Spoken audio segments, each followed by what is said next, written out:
بسم اللہ الرحمن الرحیم۔ انگوٹھی کس ہاتھ کی انگلی میں پہننا چاہیے؟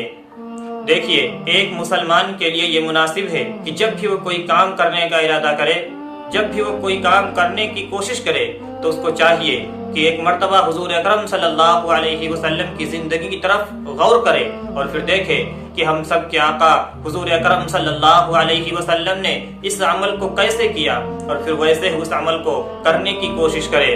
حضور علیہ السلام کی زندگی کو اپنی زندگی کے اندر اتارنے کی کوشش کرے، ہر چیز کے اندر، کھانے پینے کے اندر، چلنے پھرنے کے اندر، پہننے اوڑھنے کے اندر، ہر چیز کے اندر آپ علیہ السلام کی سیرت کو اپنانے کی کوشش کرے۔ اس سے انشاءاللہ ہماری دنیا بھی سمجھ جائے گی اور آخرت انشاءاللہ ضرور سمجھ جائے گی۔ بہرحال انگوٹھی کس ہاتھ کی انگلی میں پہننا چاہیے؟ حضور اکرم صلی اللہ علیہ وسلم نے کس ہاتھ کی انگلی میں انگوٹھی پہنی؟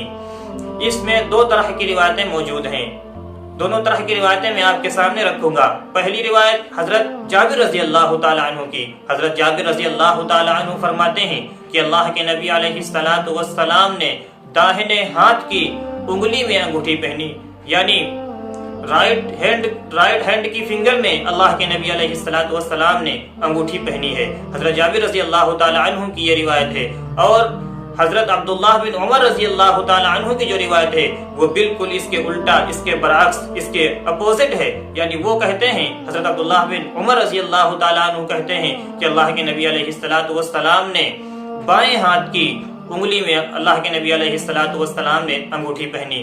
دیکھیے، اس میں ہمارے پاس دونوں طرح کی روایتیں موجود ہیں، اس لیے جو انسان جس ہاتھ کی انگلی میں انگوٹھی پہننا چاہے پہن سکتا ہے، کسی ایک ہاتھ کی انگلی کا خاص کر دینا مناسب نہیں ہے۔ جس ہاتھ کی انگلی میں پہننا چاہے پہن سکتا ہے۔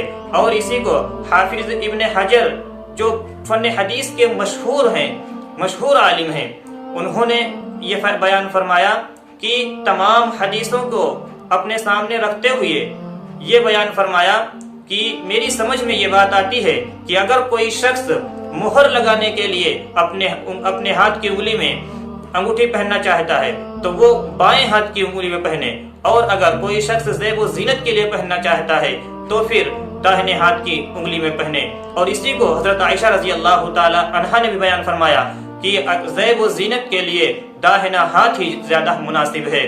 بہرحال حدیثیں دونوں طرح کی موجود ہیں، اس لیے ایک ہاتھ کو خاص کر دینا مناسب نہیں، جس میں جس کو دل چاہے پہن سکتا ہے۔ رہی بات کہ کس انگلی میں پہننا چاہیے، اس کے لیے انشاءاللہ میں جلد ہی آپ کے سامنے ایک نئی کلپ رکھوں گا۔ السلام علیکم ورحمۃ اللہ وبرکاتہ۔